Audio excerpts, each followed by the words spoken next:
Огромен е интересот за наградната игра Фискална во рака, награда без мака. Министерството за финансии смета дека на овој начин значително ќе се зголеми дисциплината за издавање и собирање на фискални сметки, а исто така и граѓаните на општина Делчево го делат истото мислење. Наградите се стимулирачки и сите мислат дека ќе влезат во трка за стан, дуќан и автомобил. Но би биле задоволни и со вредносен ваучер. Мислам дека правилно е. Значи Треба да се продолжи секој да си добие фискална сметка и што ми има награда, знаете, луѓето мислат дека ќе добијат нешто и редно е да добијат и ќе си ги чуваат овие и така. Не знам тоа. Не знам. Фискална сметка во рака за награда без мака. Да. Нели сте слушнали? Слушнав, ама не знам како ќе добием. Што мислите за наградната игра од владата?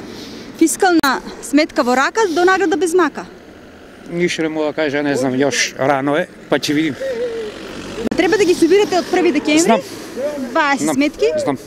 Некаде дават, некаде не дават. Некаде дават, некаде не дават. Треба да се види контрола за таа работа. Наградната игра е добра. Добра идеја, добар проект, треба да продолжи и така. Да соберат 20 сметки фискални, да се испратат во Плико. Да. Па добро, кога нема нешто друго, тоа е добро ќе биде. Во игра влегуваат фискалните сметки издадени од 1 декември. Право на учество има секој граѓанин кој во Плико ќе испрати најмалку 20 фискални сметки, независно од нивниот износ. Покрај наградната игра со новите законски измени се предвидува потрошувачот да не плати за производот или услугата ако не добие фискална сметка. Оној пак што ќе биде затегнат без сметка 15 метри од објектот ќе добие прекршечна пријава.